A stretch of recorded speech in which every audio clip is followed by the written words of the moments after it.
Aprendamos de la historia.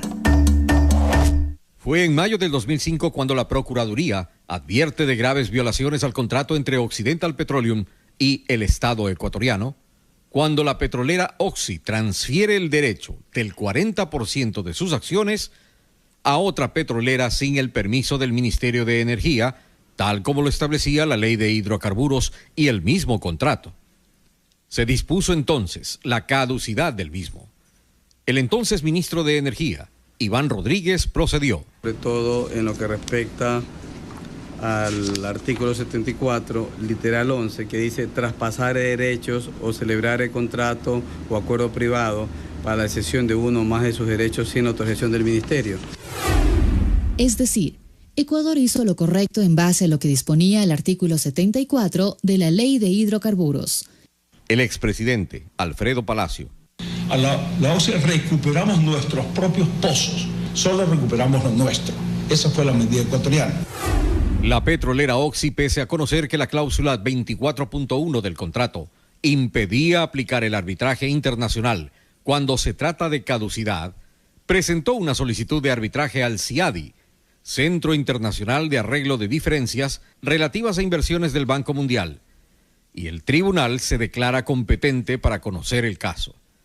Esta demanda se concreta gracias a los tratados bilaterales de inversiones firmados por los gobiernos de la partidocracia y que en su gran mayoría favorecen a las transnacionales.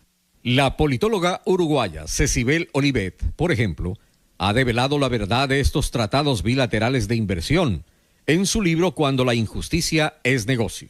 Dice que los tratados bilaterales de protección de inversiones son piezas clave en el rompecabezas neoliberal. Tampoco hay constancia de que estos tratados de protección recíproca de inversiones atraigan inversión a los países. El experto en Derecho Internacional, Mutucumaras Guami Sornarraja, que realiza una auditoría a los tratados de inversiones, recomienda no firmar más tratados adicionales.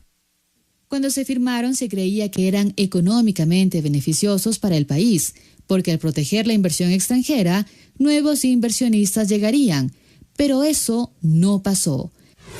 Se lee en una entrevista en diario El Telégrafo. Pero esto firmaron los gobiernos de la partidocracia, y pese a que Ecuador tuvo la razón en el caso Oxy, un tribunal del CIADI, basado en los famosos tratados bilaterales, ordena a Ecuador pagar más de $1.000 millones a la petrolera que incumplió la ley. Y sabiendo que la incumplió, le da la razón aduciendo que la ley ecuatoriana es muy severa. O sea, cuestionan una ley de un país soberano, y esto gracias a la época neoliberal, a la que Ecuador nunca regresará. El procurador Diego García. Lo primero que hay que tener claro es que el Ecuador no se equivocó. El Ecuador tomó la decisión que estaba prevista en la ley y en el contrato, y lo que hizo el funcionario administrativo que tomó la decisión, el ministro de Energía y Minas, es que una vez que estuvo cumplido el procedimiento y estaba claro que Occidental había violado la ley y el contrato al haber cedido sus derechos, aplicó la norma que correspondía. Prohibido olvidar. Ahí están las consecuencias de la larga y triste noche neoliberal, compañeros. Todavía sufrimos esas consecuencias. Alguien dice que no son responsables por el hecho futuro. Claro, los que firmaron estos tratados vergonzosos. En todo caso, yo quisiera recalcar que el ministro de Energía de ese entonces, Iván Rodríguez, hizo lo que tenía que hacer, lo que le obligaba a la ley a hacer. De no hacerlo hubiera incluso tenido responsabilidades legales él, porque la ley claramente decía, como sanción en caso de no pedir autorización por ceder derechos en los campos otorgados por el Estado, tenía que declararse la caducidad. El ministro Iván Rodríguez, ministro de Energía en ese entonces, hizo lo que tenía que hacer. El presidente Alfredo Palacio hizo lo que tenía que hacer. ¿Quiénes no hicieron lo que tenían que hacer? Los gobiernos entreguistas que firmaron estos tratados, que son una verdadera vergüenza. Está concluyéndole ya la auditoría de estos tratados. Hay algunos que entraron en vigencia antes de ser ratificados por la Asamblea en ese entonces Congreso, pese a ser tratados internacionales que requerían de de esa ratificación, pero así era el apuro en época neoliberal. Firmaban en Washington, en Nueva York, y entraba en vigencia. Comunicaban al Banco Mundial y entraba en vigencia el tratado antes de ser ratificado por el Congreso Nacional. ¿Quiénes no hicieron lo correcto? Iván Rodríguez lo hizo Alfredo Palacio. Fueron los gobiernos entreguistas que firmaron estos TBIs. Tienen la lista de estos gobiernos. El campeón fue el gobierno de Sixto Durán Ballén, en la larga y triste noche neoliberal. De él le sigue Gustavo Noboa. ¿Quién más no hizo lo que tenía que hacer? Occidental. Todo el problema empieza porque rompe la ley ecuatoriana. Y no nos venga con que no sabía, así no supiera. El desconocimiento de la ley no exime de culpa. Es un principio jurídico también. Pero no me vengan con que no sabía. Estaban acostumbrados a hacer lo que le daba la gana con nuestros países, a irrespetar la soberanía, la ley de nuestro país. ¿Y quién más no hizo lo que tenía que hacer? Ese tribunal de arbitraje de Oxy, que se declara competente para tratar un caso de caducidad, cuando expresamente caducidad, lo dice me parece el contrato, no es materia de arbitraje.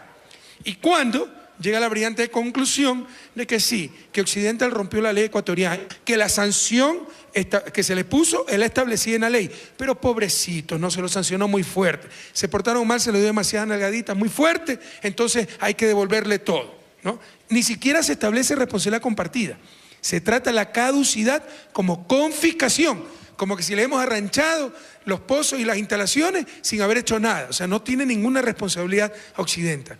Un caso más para los anales de las injusticias mundiales, de las cosas que nos deben causar indignación como pueblos y como países, compañeros.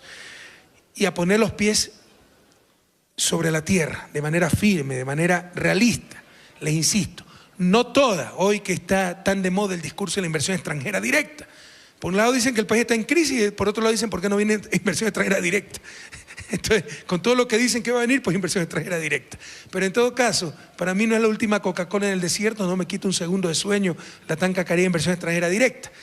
Porque no toda inversión extranjera directa es conveniente para el país, ya lo hablamos la semana anterior. La inversión extranjera directa es inversión de un solo golpe, vienen 100 millones al país, se invierte y salen anualmente 10 millones. Entonces, si esa inversión extranjera directa no genera divisas, nos causa un problema en el sector externo, o si no aumenta productividad. Por eso normalmente en América Latina, ¿no?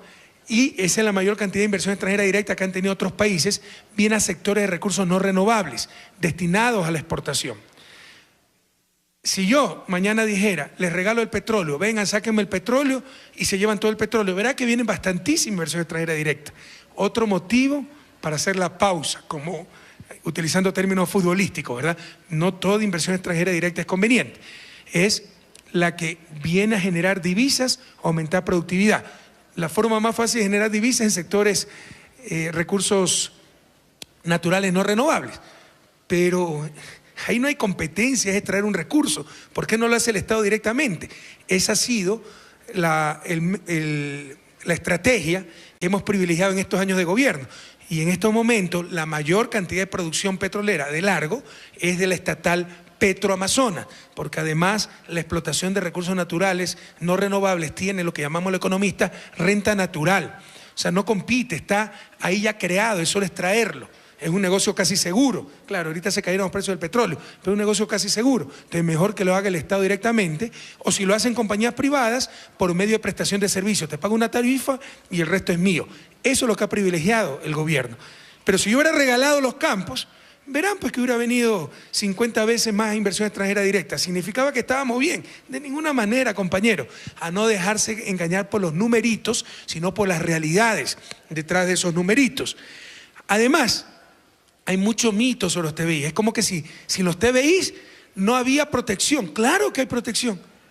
Por ejemplo, nuestra Constitución actual prohíbe incautar a extranjeros, a nacionales.